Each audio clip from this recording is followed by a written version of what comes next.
अस्सलाम वालेकुम। मैं सिंधिया शफ़ी और आज जिस टॉपिक पे मैं प्रेजेंटेशन दे रही हूँ वो एक रिसर्च पेपर है जो जवेरिया फ़ारूक और डॉक्टर गुलनाज अंजुम का है। ये रिसर्च पेपर का टॉपिक है coping with autism spectrum disorder in Pakistan, a phenomenology of mother who have children with autism या ऑटिज़म स्पेक्ट्रम डिसऑर्डर। बात की जाए इस टॉपिक पे, जनरलाइज हम बात करें कि इस टॉपिक से बनाता है कि एक मदर जिसका बच्चा ऑटिस्टिक है वो किस तरह कोप करती है स्ट्रेस से, या वो किस तरह एक्सपीरियंस है उसका अपने बच्चे के साथ। इस बारे में इस रिसर्च पेपर में इस बारे में बात की गई है। अब हम आते हैं कि ऑटिज़म स्पेक्ट्रम डिसऑर्डर होता क्या है। According to APA, American psychiatric association, autism एक न्यूरो डेवलपमेंटल डिसऑर्डर है। मतलब कि ब्रेन या न्यूरॉन्स में कुछ प्रॉब्लम्स की वजह से बच्चा जो है उसको कम्युनिकेशन और सोशल इंटरेक्शन में प्रॉब्लम होता है। नॉर्मली अगर देखा जाए कि कम्युनिकेशन देखी जाए कि नॉर्मल बच्चा एक पहले नॉन वर्बल कम्युनिकेट करता है, लाइक कुछ रोता है, और उसके बाद जब वर्बल आ जाती है तो वो वर्बली कम्युनिकेट करता है। इसी तरह सोशल इंटरेक्शन, वो स्माइल करता है, आई कांटेक्ट करता है और फ्रेंड्स बनाता है। पर लेकिन ऑटिस्टिक चाइल्ड इन सारी चीज़ों से नहीं करता ये चीज़ें, ये इनमें इन एरियाज़ में प्रॉब्लम्स आता है। अब हम आते हैं कि ऑटिज़म को सही तरह समझना। जैसे कि हम लोग कहते हैं ना, जब आप किसी की जगह पे हो तो आप तब समझते हो कि वो चीज़ होती क्या है, राइट। तो हम लोग ऑटिज़म को ऐसे समझते हैं, जैसे फॉर एग्जांपल कि इमेजिन करें कि मैं एक ऐसी जगह हूँ, या हम में से कोई भी एक ऐसी जगह है, एक ऐसी कंट्री फॉरेन की, जहाँ मतलब नाइट है, अभी बहुत क्राउडेड, बहुत नॉइजी सा इन्वायरमेंट है, और उसके अलावा और जहाँ जो लैंग्वेज बोली जाती है वो हमें समझ नहीं आ रही। कुछ कुछ वर्ड्स पता हैं लेकिन उसकी कॉम्प्रिहेंशन नहीं पता, मतलब वो अंडरस्टैंड ही नहीं कर पा रहे हम लोग। तो हम लोग मतलब अगर हमें हेल्प भी चाहिए, जैसे मुझे हेल्प चाहिए लेकिन मैं बोल भी नहीं पा रही क्योंकि मुझे पता ही नहीं। ऑटिस्टिक बच्चे की भी कंडीशन ऐसी होती है, जैसे एवरीडे में उनकी कंडीशन ऐसे होती है। अब हम आते हैं कि रिसर्च ऑब्जेक्टिव्स पे। रिसर्च ऑब्जेक्टिव पे बात करें तो रिसर्च ऑब्जेक्टिव्स समझो कि मकसद, किसी भी रिसर्च का कोई मकसद होता है, यहाँ भी रिसर्च ऑब्जेक्टिव्स। पहला रिसर्च ऑब्जेक्टिव ये है कि लाइव एक्सपीरियंस, मदर का एक्सपीरियंस हम देखेंगे कि वो ASD के साथ कैसा है, सही है। और सिर्फ लिमिटेड नहीं है इधर के लाइव एक्सपीरियंस, उसके साथ हम बच्चे का स्ट्रेस, कॉपिंग कैसे करती है मदर, और बिहेवियर डिफ़िकल्टीज़ क्या उनको फेस हुई हैं सोशल सपोर्ट के मुताबिक। दूसरी रिसर्च ऑब्जेक्टिव ये है कि मदर जो है, जो डायग्नोसिस हुई है बिगिन, वो कैसे हुई है, राइट। जैसे मदर को पता था पहले से ऑटिज़म के बारे में, या किसी ने बताया है, और कॉपिंग कैसे हुई है। भाई ASD जो है वो चेंज ओवर टाइम होती है कॉपिंग। जैसे पहले ज़माने में क्या होता था, कॉपिंग इस तरीके से होती थी हमारे कि बच्चे को बेसिक नीड्स दे दी हम लोगों ने। अब जैसे मतलब अब एजुकेशन आ गई है तो बच्चा जो है, मदर इस तरह कॉपिंग देती है कि भाई बच्चे को कुछ थेरेपीज़ करवा दी, कुछ IEP करवा दिया, इस तरीके से स्पीच थेरेपी, बच्चे को कम्युनिकेशन प्रॉब्लम है, स्पीच थेरेपी चली गई। अब हम आते हैं लिटरेचर रिव्यू पे। लिटरेचर रिव्यू की बात करें तो देखा गया है कि मोस्टली जो मदर्स होती हैं ऑटिस्टिक चाइल्ड की, बहुत ज़्यादा स्ट्रेस होती है बनस्बत के नॉर्मल बच्चे की मदर्स की। इसके अलावा 77% एंड ज़्यादा ऑटिस्टिक मदर्स जो होती हैं, ऑटिस्टिक चाइल्ड की मदर्स, वो स्ट्रेस होती हैं।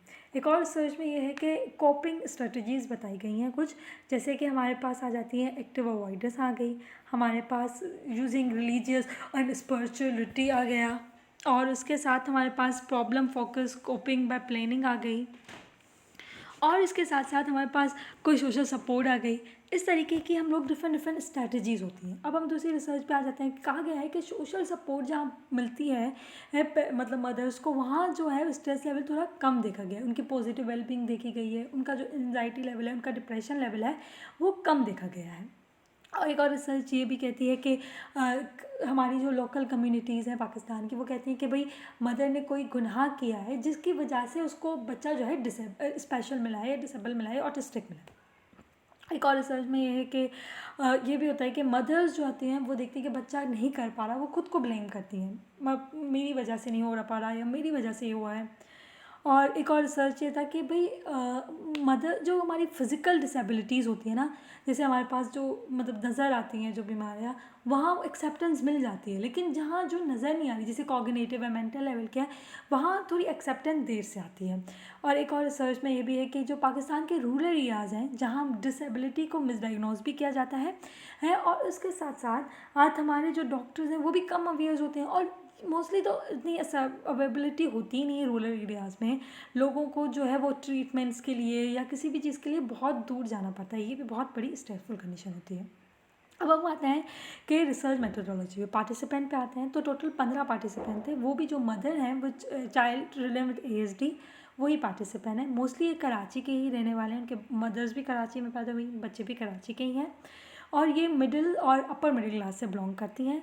इनकी एज जो है वो 29 to 52 है, और ये जो है वो मोस्टली बैचलर्स हैं, डिग्री हासिल की हुई है और हाउसवाइफ है मोस्टली। और इनकी जो रिसर्च जो इंटरव्यू हुआ है वो 30 to 40 मिनट्स हुआ है।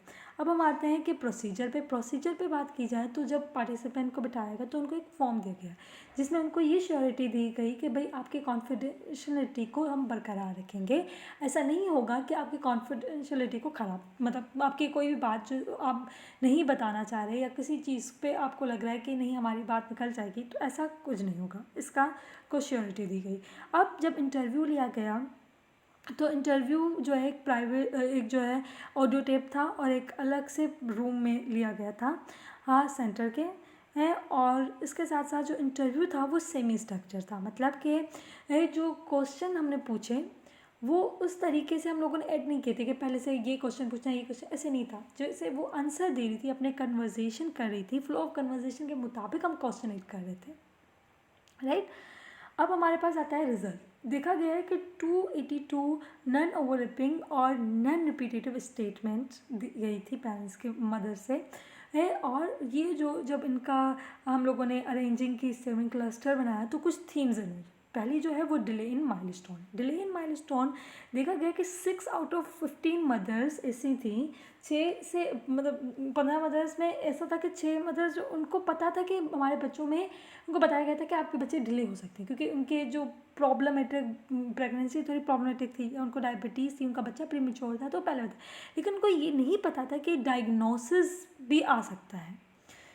एक मदर ने जब बताया कि मैं जो हूँ, मतलब जब मेरा बच्चा का हुआ था तो मुझे पता था डिले का है, लेकिन मैंने उस वक्त इतनी हम लोगों ने किया नहीं, बोला सही हो जाएगा। पर जब मतलब आगे जब वो बढ़ता रहा था तो उनकी वर्बल नहीं हो रहा था इतना, तो उन्होंने खुद सेल्फ लर्निंग स्टार्ट की बच्चे के बारे में, क्या प्रॉब्लम है, क्यों नहीं हो रहा, इस तरीके से। अब सेकंड हम आते हैं लेक ऑफ अवेयरनेस। अगर देखा जाए कि हमारे यहाँ पाकिस्तान में बहुत कम अवेयरनेस है। यहाँ जब किया गया तो 15 में से 5 मदर्स जो हैं उनको ऑटिज़म के बारे में कुछ पता नहीं था। जब उनके बच्चे को हुआ तब उनको पता चला कि ऑटिज़म भी कोई चीज़ है। और कुछ मदर्स ने ये भी कहा कि डॉक्टर्स को भी अनअवेयर थे इस डिसेबिलिटी के बारे में। तो यहाँ बहुत ज़्यादा पुअर है लेक ऑफ अवेयरनेस बहुत पुअर है। अब feeling the mother upon diagnosis. अब फीलिंग देखें मदर की क्या है upon diagnosis. Mostly mothers 3 mothers ने बोला कि वो डिनायल स्टेज में थी, ये कि उनको यकीन नहीं आ रहा था कि उनके बच्चे को हो गया है या, और एक मदर 2 मदर्स ने बोला कि भाई हम लोग थोड़े रिलैक्स थे, मतलब पीस में थे, हमें पता था, तो हम लोगों ने क्या किया कि हम लोगों ने थेरेपीज़ की तरफ गए। एक मदर ने बोला कि भाई हम लोग डिसहार्टेड हो गए थे, हार्ट ब्रोकन हो गए थे कि भाई अब बच्चे कैसा होगा, हम लोग कैसे करेंगे। एक मदर ने बोला कि भाई जब मुझे पता चला तो मुझे ये टेंशन हुई कि फ्यूचर में मेरा बच्चा क्या करेगा, इंडिपेंडेंट होगा या नहीं होगा, इस तरीके से। अब हम फोर्थ पे आते हैं तो blame plays upon the mother. Mother से पूछा कि आपको किसी ने ब्लेम किया, तो मदर्स ने मुझे बोला कि नहीं, इतना नहीं। एक मदर बोला कि हाँ मुझे एक मतलब किसी ने बोला हाँ कि आप जो है वजीफ़ा करें और उससे गुनाह कम होंगे, आपके गुनाह छोड़ दें। तो इस वजह मतलब वो बहुत वियर्ड किस्म का उन्होंने कुछ बोला और इस तरीके से। और एक मदर ने कहा कि वो खुद को ब्लेम करती हैं पता नहीं क्यों, लेकिन वो खुद को ब्लेम करती हैं। एक मदर ने मजाक में या जोकिंगली ये बोला कि भाई मेरे जो हस्बैंड है उनकी फैमिली से हो सकता है क्योंकि उनके जो होते हैं ना वो कज़न्स जो हैं वो लर्निंग डिसेबल भी हैं, इस वजह से। और एक और ये था कि एक मदर जो थी उनकी जो फैमिली थी उन्होंने बोला कि आप जो है ना उनको डायबिटीज़ है, इस वजह से आपके बच्चे जो है ऑटिस्टिक हैं। अब सोशल एक्सेप्टेंस और सोशल सपोर्ट की बात करें तो मोस्टली मदर्स ये फेल कर रही थी कि पहले जो है ना फर्स्ट जो है योरसेल्फ इन योर चाइल्ड, उसकी एक्सेप्टेंस आनी चाहिए, फिर सोशल एक्सेप्टेंस वो खुद आगे होती रहेगी। सोशल एक्सेप्टेंस सोशल सपोर्ट की बात करें तो इनको और सोशल एक्सेप्टेंस सोशल सपोर्ट मिली है। अब हम आते हैं एक्सपीरियंस अब्रोड। जब उनसे पूछा गया कि आप अब्रोड के बारे में एक्सपीरियंस बताएं तो क्या, जब आप वेकेशन पे जाते हैं आपको, तो वहाँ उन्होंने बोला कि वहाँ बहुत एक्सेप्टेंस है, वहाँ टॉलरेंस ज़्यादा है, वहाँ इंक्लूसिव सेटअप है। और एक मदर ने भी बोला था कि वो जो अपनी जॉब छोड़कर वो अब्रोड शिफ्ट होंगी क्योंकि उनके बच्चों को वो रिसोर्सेज प्रोवाइड कर सकें। अब हमारे पास आता है कि change in experience over time. Change in experience over time में ये है कि पहले जो मदर को पता चला डायग्नोसिस तो वो बहुत मतलब खुद को बंद करने लगी, अननोन टेरिटरी में जैसे आ गई हूँ। उन्होंने बहुत परेशान थी कि आखिर कैसे होगा, बच्चे को कौन सी थेरेपी क्या देनी, ऑक्यूपेशन थेरेपी दें, प्ले थेरेपी दें, स्पीच थेरेपी दें, क्या करें बच्चे के साथ। पर जब आहिस्ता आहिस्ता उन्होंने काम शुरू हुआ बच्चे पे, बच्चा जब आहिस्ता आहिस्ता ब्रीडिंग पर आ गया है, गूगल करना स्टार्ट, इंटरनेट थोड़ा इस्तेमाल करता है, अब मदर को भी ज़्यादा पता है कि बच्चे के साथ क्या क्या चीज़ें करनी है, तो मदर का एक्सपीरियंस बच्चे के साथ चेंज हुआ। अब हम आते हैं कि डीलिंग विद नेगेटिविटी। मदर से पूछा कि आप किस तरह नेगेटिविटी को डील किया था आपने जब आपको लोगों के तो मदर ने मोस्टली मदर्स ने ये किया कि उन्होंने जब उनको डायग्नोसिस का पता चला तो उन्होंने उस चीज़ को अपनी सोशल गैदरिंग्स इन सब चीज़ों को बंद कर दिया था। हाँ, और आफ्टर सम टाइम मदर्स ने बोला कि हाँ कुछ टाइम के बाद मुझे ये चीज़ें बुरी नहीं लगने लगी, या जैसे बोल सकते हैं कि हम स्केपिंग स्टडी मदर ने इस्तेमाल की थी, ये बहुत अच्छा है कॉपिंग मैकेनिज़्म के लिए है। और अब मदर्स जो हैं, कुछ मदर्स जो हैं वो मॉल्स में चली जाती हूँ थोड़ी देर के लिए या क्लब्स, इस तरीके से। अब हम आते हैं सपोर्ट बाय हस्बैंड। जब मदर से पूछा गया कि आपके जो हस्बैंड हैं वो सपोर्ट करते हैं तो उन्होंने बोला फाइनेंशियली बहुत ज़्यादा सपोर्ट करते हैं, कभी भी थेरेपीज़ का या कभी भी इन चीज़ों के बारे में उन्होंने मना नहीं किया, मतलब फाइनेंशियली कोई लेकिन जब इमोशनली बात करते हैं तो वहाँ थोड़ा सा उनका थोड़ा कम सपोर्ट होता है। अब हम कहते हैं सपोर्ट बाय सिबलिंग और सिबलिंग इफेक्ट ऑन सिबलिंग। तो यहाँ जब पूछा गया सिबलिंग से तो मतलब मदर से बोला कि हाँ उनको थोड़ी कम अटेंशन मिलती है जो नॉन डिसेबल मतलब हैं सिबलिंग्स। तो लेकिन ऐसा नहीं है कि वो जो है उनके साथ उनका जो है इफेक्ट होते हैं उनसे, वो बहुत सपोर्टिव और बहुत स्ट्रॉन्ग उनका अपने स्पेशल चाइल्ड के साथ, स्पेशल सिस्टर या स्पेशल ब्रदर के साथ उनका बॉन्ड है। Discrimination work place, mostly mothers जो होती हैं वो बहुत बड़ी हैं इस बारे में कि भाई अगर बच्चा हमारा कर तो रहा है लेकिन अगर आगे इंडिपेंडेंस पे आ जाए, जॉब पर आ जाए, तो वहाँ ये बहुत कम हो रहा है क्योंकि मोस्टली जो भी कंपनीज़ हैं, जो भी किसी भी इदारे के लोग हैं, वो कभी भी किसी ऐसे बंदे को नहीं करेंगे। जैसे फॉर एग्जांपल किसी इंटेलेक्चुअली डिसेबल बंदे को नहीं उठाएंगे, उनको होगा कि ये कुछ कर ना दे, ये कुछ हो ना जाए, इस तरीके से वो उस चीज़ को इग्नोर करेंगे। तो यहाँ डिस्क्रिमिनेशन हो जाता है वर्क प्लेसेस पे, उनको जॉब्स का बहुत इशू रहता है। अब हम आते हैं लिमिटेशन पे। लिमिटेशन क्या था इस रिसर्च पेपर के? ये पहला लिमिटेशन ये है कि ये जो सैम्पल है ना वो छोटा था। देखिए कि हमारी जो पॉपुलेशन है 25 मिलियन है और उनमें से बहुत सारे बच्चों को ऑटिस्टिक है, ऐसा नहीं है कि नहीं होता, लेकिन ये बहुत छोटा सैम्पल है, हम लोग इस पर जनरलाइजेशन नहीं कर सकते। और एक और रीज़न ये भी था कि हमारा जो सोशो इकोनॉमिक स्टेटस है वो भी कम पे हम लोगों ने मिडिल और अपर मिडिल पे लिया था। और एक और लिमिटेशन ये भी है कि मदर जो है वो एक्सपीरियंस थी, मतलब 1 साल उनको एक्सपीरियंस था। ऐसा नहीं था कि हम लोगों ने न्यूली जो बच्चों की डायग्नोसिस जो इनको पता चला कि अभी हमारे बच्चे हुए हैं तो उनका हम लोगों ने नहीं किया हुआ, उनका अलग होगा। तो और एक और ये लिमिटेशन भी थी कि हमारे जो फोकस था इस रिसर्च पेपर का वो मदर पे था, फादर पे नहीं था, और जो है वो उस पर भी नहीं था, फैमिली मेम्बर्स पे भी नहीं था। अब हमारे आता है कि रिकमेंडेशन की बात करूँ तो वहाँ जो है बहुत ज़रूरी है हमारी पहली कि हमें ना अवेयरनेस आनी चाहिए, हमारे मुल्क में अवेयरनेस बहुत ज़्यादा कम है। और दूसरी रिकमेंडेशन की जॉब्स के मुताबिक ये बहुत ज़रूरी है कि उनको हम लोग डेज़ तो मना लेते हैं, सारी चीज़ें कर लेते हैं, लेकिन हमारे पास उनकी जॉब्स या उनको इंडिपेंडेंट करने के लिए ये चीज़ें नहीं हैं। Thank you.